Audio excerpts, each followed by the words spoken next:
This GeekWire podcast is brought to you by BECU. Stay tuned to the break as Brian Westbrook interviews BECU's Stacy Black for today's Money Hack about social media trends like loud budgeting. And for more money hacks, check out geekwire.com/BECU.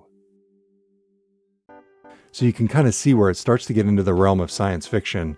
You know, I'm waiting for my time machine and my transporter to come out of this, is frankly what I'm hoping for. And not to mention my jetpack. I would like the jetpack at this point. It's about time. Your quantum jetpack? Exactly.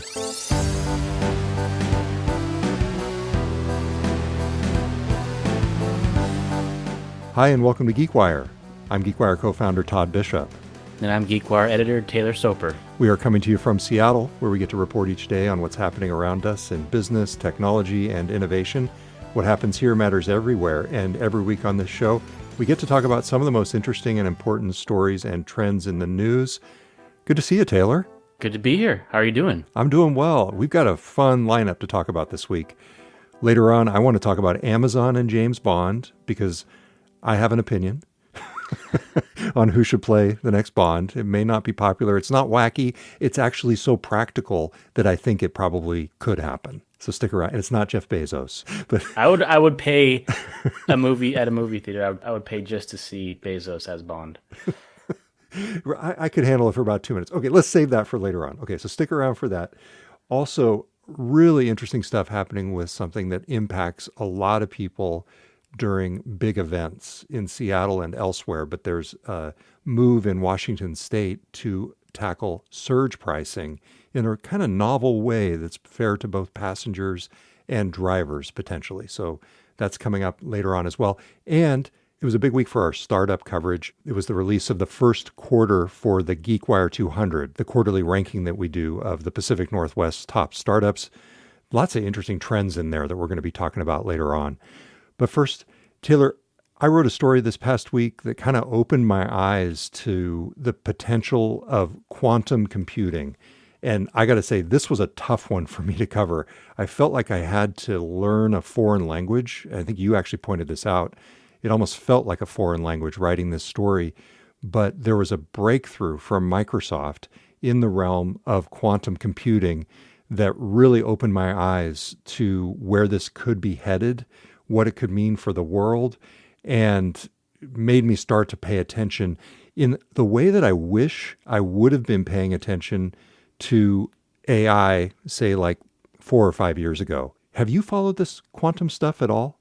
I'm still trying to learn reinforcement learning, man, and generative AI. No, I think this is really interesting, especially in the realm of AI and generative AI and where we're going with that, and whether or not quantum is going to be bigger or more important to society than this AI boom we're talking about. So yeah, what happened in quantum? Well, first off, what you're talking about is interesting. The combination of quantum computing and AI is something that Microsoft is talking about being potentially very powerful in the future in terms of a new way to train these models that are even more powerful. And that's where it starts to get a little scary. And by the way, I'm hoping to get the Microsoft technical fellow who oversees this program on the podcast at some point in the future as well. So we'll do a deeper dive then. But in the meantime, let me give you my layperson's understanding of this. In classical computing, the things that we've got on our desks, everything is either a 1 or a 0. It's binary. And the way that the circuits work inside a computer at a very core level is that it's either one or the other at the same time. And you've got, of course, many of these components, these transistors going on inside the computer at any one moment. Quantum computing can hold both states at once. And so in that way, it opens up this vast amount of computing and really brings the promise to solve some of the world's most difficult problems, things in material science, in chemistry, in healthcare. The problem with quantum computing is that the core component, something that's called a qubit, is very unstable by its nature. And Google and IBM and others have been trying this approach that basically uses large numbers of these qubits to try and fix the errors. What Microsoft came out with this past week is instead an approach that makes the qubits much more reliable in the first place. And so they're really heralding this as a breakthrough moment. It was fascinating because there were all sorts of questions as well about whether what Microsoft demonstrated as a scientific breakthrough was legitimate, because some of the researchers out there are saying that they wanted more empirical evidence. They wanted the company to really create a working topological qubit, as it's called. And that's probably as technical as I'm going to be able to get on my own without talking to somebody on the show from Microsoft, which, again, we hope to do soon. For me, though, this was just sort of a fascinating moment. And it was also interesting from a competitive perspective, because here you have Microsoft really kind of potentially building a competitive moat. If what the company announced this past week is valid, if it's proven to work at scale, Google and IBM and others, at least from one of the analysts I talked to, could be kind of left behind, at least in the initial phases of this next era of computing, because it just would be very hard for them to duplicate this kind of technology on their own. And so those were the key takeaways for me. Still a lot to be proven by Microsoft here and many years to go. But the point they made was, if it works like they think it's going to, it's now years away in terms of having a quantum computer that fulfills that promise of addressing some of the world's most complicated problems versus decades away, which they thought it was going to be in the past. One thing I liked in your story that I found interesting was this is the longest running research and development program inside Microsoft. And that's saying a lot, right? So this is something they've been working on through several CEOs, several leadership changes, and it's still there, which to me means that the bet is still there, right? That this can be something massive. And the fact that they've made this theoretical achievement seems to be a pretty big deal for many reasons, right? For sure. And there's a great LinkedIn post by Eric Horvitz, Microsoft's chief scientific officer, who we've talked with a lot about AI. He was actually there toward the beginning with some of the researchers down in Santa Barbara, which is apparently a big hub for quantum computing. Actually, I'm not sure why that's the case. I need to look into that. But he went down to talk with some of these Microsoft researchers very early on and was skeptical himself about this whole concept. And by the way, one thing that I had to learn, speaking of it being a foreign language, the type of scientific phenomenon that they claim to have brought into reality is called a Majorana particle. And it's spelled Majorana. And I actually mispronounced this on my interview with the Microsoft folks. They corrected me, but it's funny. Everybody in a lot of the news coverage I'm hearing is pronouncing it Majorana, which technically it's not. It's actually named after an Italian physicist. He proposed this whole concept of a Majorana particle in 1937. The reason it's so effective in a qubit is that it effectively splits an electron into two separate locations. And that means that one of those locations can be disturbed and the qubit remains stable. So that is the key, that trying to make sure that these qubits aren't susceptible to outside disruption, which is the main problem with the current version of these qubits and the thing that Microsoft says it's gotten past. So anyway, this Italian physicist, he kind of died under mysterious circumstances. And there's this book about him. So I've already ordered the book on Amazon. So I'm getting into this stuff.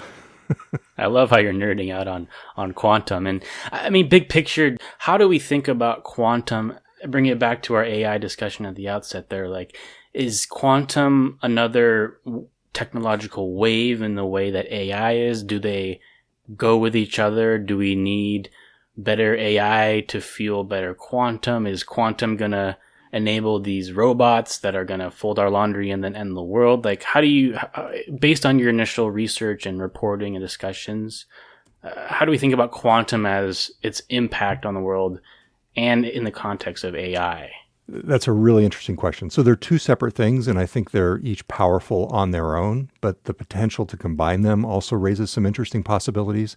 I actually asked Microsoft this question directly as a part of my reporting on this, and so here's what they said. Quote, "We see huge potential for quantum computing in the area of chemistry, biochemistry, and materials science. Quantum computers will provide accurate simulation results that are unobtainable by classical methods, which are all approximations. Refining AI models with these quantum results will provide us with predictive and accurate generative AI capabilities for the design of novel chemicals and materials. This will have the potential to revolutionize healthcare, the chemistry industry, and manufacturing. Imagine a generative AI model that deeply understands molecules and materials and can design them with any desired properties. So you can kind of see where it starts to get into the realm of science fiction. I'm waiting for my time machine and my transporter to come out of this, is frankly what I'm hoping for. And not to mention my jetpack. I would like the jetpack at this point. It's about time. Your quantum jetpack? Exactly. Okay, that's exciting and scary at the same time, I guess. Yes. All right. So I think we've reached the limits of my ability to pretend that I know what I'm talking about here. I mean, seriously, though, I think this is all in the spirit of saying, hey, if you're interested in where things are going to be in 5, 10, 15 years, maybe less, this is an interesting area to study up on and pay attention to. And it's what I'm doing right now. And I've even gotten some hints of some other companies in our coverage area that might be coming out with additional news in this realm relatively soon. So, all right. Hey, when we come back, let's talk about Uber and Lyft and the new solution in Washington State that's being proposed to surge pricing. That's coming up next. This GeekWire podcast is brought to you by BECU. Stay tuned as Brian Westbrook interviews BECU's Stacy Black for today's Money Hack about social media trends like loud budgeting. And for more money hacks, check out geekwire.com/BECU. Are you a fan of the latest social media trends? Have you heard of financial advice from the comment section? How about loud budgeting? Stacy Black, lead financial educator with BECU, is here with me now. What is loud budgeting?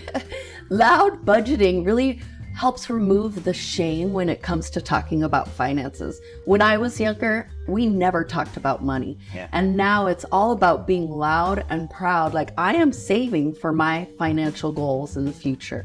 I want to buy a house. So it's being proud about that and letting people know that you could buy whatever you want, but you're choosing not to because you have financial goals in the future. So it's kind of pivoting that shame around money and talking about money into ways that really just make you proud of it and give you something to look forward to. We'll talk about that and more, social media hacks and social media tips and tricks on saving money and looking forward to your financial goals. That's all on Money Hacks at geekwire.com/BECU. Listen to the full interview and find more episodes of Money Hacks at geekwire.com/BECU and find more information at becu.org.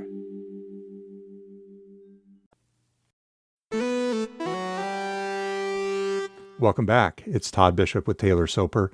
Taylor, are you still doing a lot of Ubers and Lyfts? I know we both were back in the day, but it's pretty rare that I end up taking one of these anymore. Yeah, it took one from the airport. I mean, at this point, it's hard to find a taxi these days, so you kind of have to do Uber or Lyft. Although I will say I took a regular taxi back from the airport on a trip about 3 or 4 months ago, and actually it was a great experience, So, tell me more. Well, it was one of those cab drivers who really knew the city. Like, I was initially worried when he didn't have any kind of map up or anything like that, but it was actually a good sign because he knew exactly where he was going.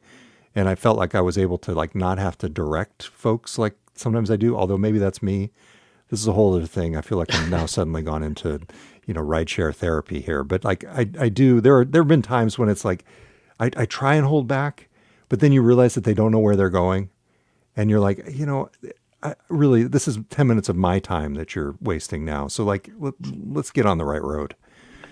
Rideshare Therapy is their new podcast we're releasing in a couple of weeks. No, but I wonder if, with vinyls and Polaroids, what retro things, what's old is new. I wonder if, taxis will make a comeback in that fashion. It was cheaper. It was definitely cheaper to get from the airport to home in the taxi. It was, I think, in the realm of $65-$70 versus, you can easily, with tip, hit $100 for me. I mean, cost is obviously so crucial here, and that leads right into this bill. Exactly. So this is a problem that many people have experienced. You get out of a game, out of a concert, tons of people are trying to get Ubers and Lyfts.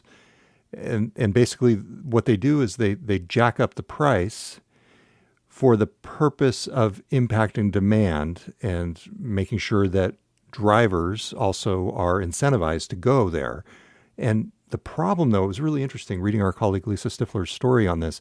The problem is that a couple things. Not only are the prices high for consumers, but it seems like the drivers don't necessarily get sort of a proportionate cut of that increased price. In other words, they're not getting as much as the premium that the actual companies are. Am I on the right track with this? That is right. And so the bill, SB 5600, which is making its way through the legislature here in Washington, tries to address surge pricing and the driver pay issue at the same time in a really interesting and unique way. And what it's proposing is that during large-scale events, Uber and Lyft cannot charge more than 120% of what the driver is earning for that ride. Got it. That makes sense because effectively they're either making the companies pay the drivers more or they're putting a ceiling on the price, or both at the same time. What makes this difficult is it's a bit of a black box in terms of what Uber and Lyft are taking from each ride that the customer pays. Like, how much is the driver getting from that and how much is Uber and Lyft taking? And I think it depends on different factors, including surge pricing or the city that you're in or the number of rides that are going on in a certain location. And so if this bill makes it through, will this actually address surge pricing? Well, Uber and Lyft, part of their argument against this bill is saying no, because this bill doesn't actually set an upper limit on the rider fare. It only limits the relationship between what the rider pays and what the driver gets. And I quote that from an Uber spokesperson's statement to us for our story. Very interesting. Has this been tried in any other states, or is this an example of Washington State coming up with a bit of a novel solution here? More the latter. And Washington State and Seattle have been leading the way in terms of coming up with different pieces of legislation to regulate Uber and Lyft. And so this is pretty unique. We've seen some attempts at addressing surge pricing, but this is unique in its focus on large-scale events. And so this, to me, it's fascinating. I think this is an economic story. I think this is a story about Uber and Lyft dominating the market for transportation, especially after these big events. It's a story about regulators making an attempt to get at parts of Uber and Lyft's business model. We saw this happen last year in Seattle when the city council passed a new minimum wage standard for drivers. The response from DoorDash and Uber was super strong against this bill, and there was a big fight that happened all throughout last year. And so it's really interesting to watch how regulators are trying to address whether it's supply and demand or the pricing, or perhaps most importantly here, it's all about the driver's pay as well. And so this is just another example of that here in Washington State. Okay, so that is Uber and Lyft and surge pricing. If anybody wants to look that up, of course, you can find the article in the show notes, but it is SB 5600 currently being considered in the Washington State Legislature. All right, moving to the startup beat, Taylor, the GeekWire 200 Q1 update came out this past week. Some people might be saying, what the heck is the GeekWire 200? Well, the GeekWire 200 is our list of the top-ranked, privately held Pacific Northwest tech startups. So think of it as a snapshot of the region's startup landscape, and it highlights more or less which companies are gaining traction, which companies are growing, which companies are raising investment. And so it's a really dynamic list that shows, what are the hot startups here in Seattle. And we love this list, and I think readers do too, whether it's to just get an outlook at what's happening in the region, or if you're looking out for a job and trying to find which companies are hiring. Also a great resource. And we do these quarterly updates, update the data and see which companies are moving up and down. And this quarter, there were a number of interesting trends. I think a lot of people also look at it for business prospecting, like service providers, to know which companies are growing, which are shrinking. And it's informed by a variety of data, employee growth, funding, other forms of momentum. And we use both sort of empirical and qualitative assessments to, set the ranking initially using data, and then using our editorial judgment, we will move some companies up or down based on the momentum that we see in the reporting that we do. But to your point, Taylor, this was an interesting and dynamic quarter. The number one is still the same. That's sales software company HighSpot. But there's a new number two. And it's one of the companies that I cite when people ask me casually, which happens all the time, like, what are the hot Seattle companies, Seattle startups? And that's Helion, which is the fusion energy company. And they had a huge news announcement this past quarter. They raised $425 million. They've also got a deal with Microsoft. They're backed by Sam Altman. And I was thinking about fusion and thinking about quantum, and those are kind of similar. And these are these technologies that aren't proven. They're theoretical, but we don't actually have a product. We don't have a legitimate business model that's focused on whether it's fusion energy or quantum computing. So Helion's an interesting one. A lot of hype, a lot of money has gone into it, a lot of big partners, a lot of big names, but are we using fusion energy yet? No, and we'll be using in the future. I think it's unclear. Right. Of course, they would say, yes, absolutely. You'll be using fusion energy in the future.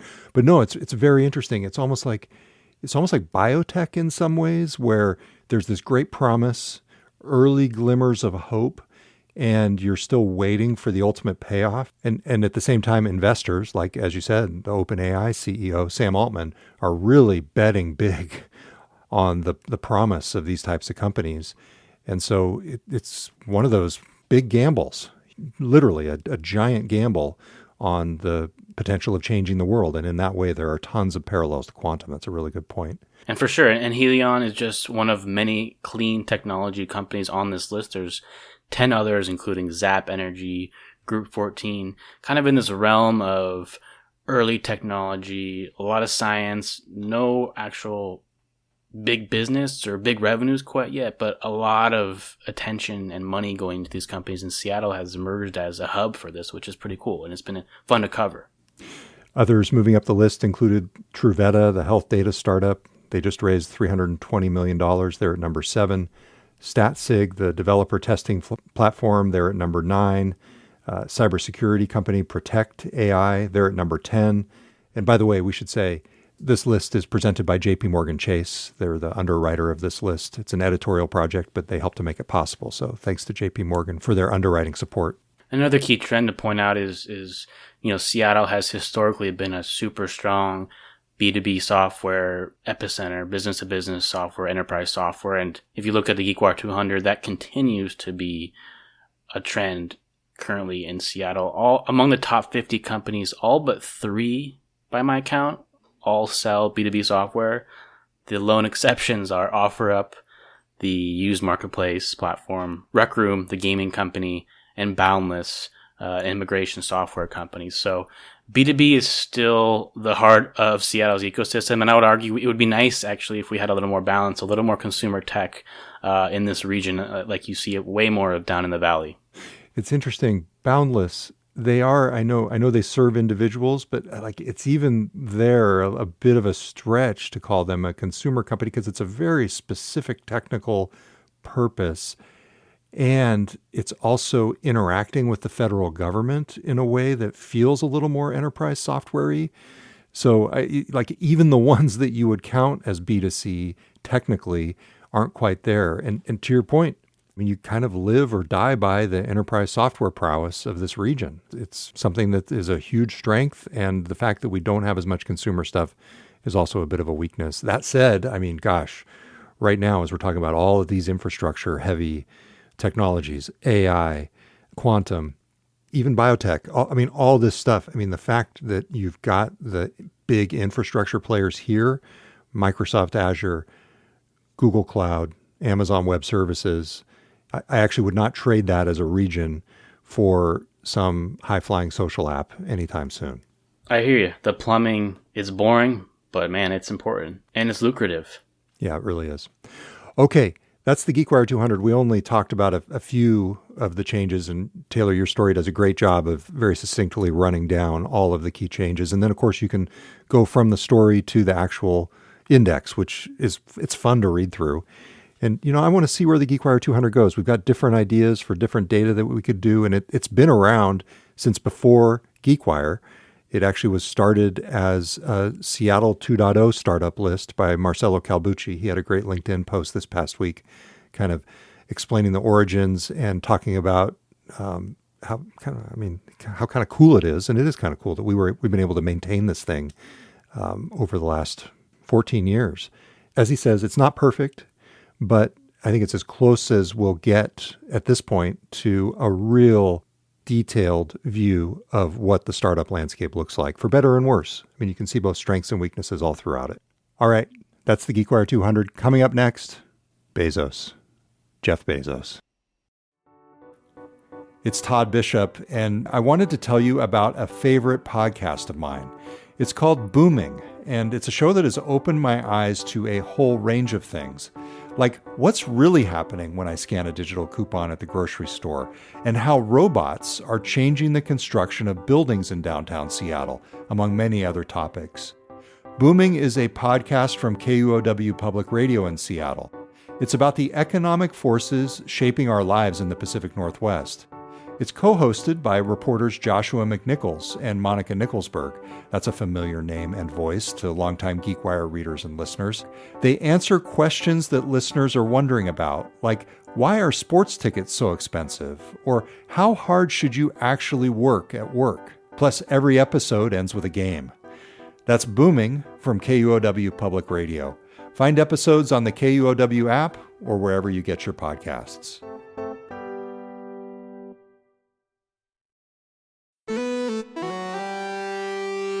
Welcome back. It's Todd Bishop with Taylor Soper. Taylor, thanks for letting me rope you into this. All sorts of stuff going on this week. You're super busy, but I appreciate you taking the time to jump on and talk about some of the stuff you've been covering. It's been fun. We've done quantum, we did surge pricing, we did the GeekWire 200, and now James Bond. All right. So our colleague Kurt Schlosser covered this past week, but Amazon bought MGM Studios a couple years ago. So they have rights to the Bond franchise, but they've been in this standoff with the people who've been the longtime producers of the Bond franchise, the James Bond franchise. And just this past week, Amazon announced that they reached a deal to where Amazon will have creative control going forward of the franchise, which seems like it was the crux of the disagreement that they had. It kind of feels like micromanaging to me. Maybe I don't understand the ins and outs of Hollywood, but just like, these people know what they're doing. Let them do what they want to do. And then the other thing I was reading into it was maybe this family, the Broccoli family and Michael Wilson and Barbara Broccoli, the Bond producers, maybe they didn't really like Amazon that much. I've read a few of these stories, and that's the general vibe I'm getting. I could see that. It's such a historic franchise. You want to just pass it off to another entity. But hey, now we've got Amazon with full control over who the next Bond will be. Right. And so one thing that Jeff Bezos did in posting about this on social media was ask, okay, who should be the next Bond? And some of the photos showing Jeff Bezos as Bond were pretty funny. I'll link to those from the show notes. Did you ever watch the show Suits? I'm familiar, but I did not watch the show. Okay. Well, of course, many people know that show for the role played by Meghan Markle, who is the Duchess of Sussex, I believe. Forgive me if I got my royal trivia wrong there, but I'm pretty sure that's right. Great character. And I've been watching Suits. My sister and her family are really into it, and they got me hooked on it. But there is another character, and Taylor, you should look him up after I say who it is. Harvey Specter. Gabriel Macht, I think is how his name is pronounced. When you see this guy, and if you see him act, he could totally be Bond. Judging by the looks, he's got 007 written all over him, and I'm not seeing anyone else talk about this, so I think this could be a sleeper bet that will make you look really smart. Yes, or potentially wealthy when they send me the finder's fee for suggestions. Yeah. Isn't that how that works in Hollywood? Yeah. I'm pretty sure. Some random guy in Seattle spouting off on a podcast happens to get something right, and then they send you the millions. I'm pretty sure that's how it works, at least in the realm of quantum computing. And with that, yes, let's sign off. It's gone off the rails far enough. And if you're tuning in for the first time in a while, go back. We've got a two-parter with Bill Gates. We had an interesting one just this past week on a new book looking at innovation inside Microsoft and their failures in addition to their successes. And last week we had Ali Farhadi, the CEO of the Allen Institute for Artificial Intelligence, talking about all the interesting things happening in the realm of open source AI. Also, don't forget 2 things coming up. One, Microsoft at 50, the GeekWire event coming up on March 20th with Steve Ballmer and other special guests. And then 2, the GeekWire Awards coming up on April 30th in Seattle. We're going through the nomination process right now. It's finishing, I think, as we're recording this. But then later on, you'll be able to sign up to attend, get a table, join us out there at the event in Seattle on April 30th. Can't wait. Thanks for listening, everybody. Until next time, I'm Todd Bishop. And I'm Taylor Soper. We'll be back next week with a new episode of the GeekWire podcast.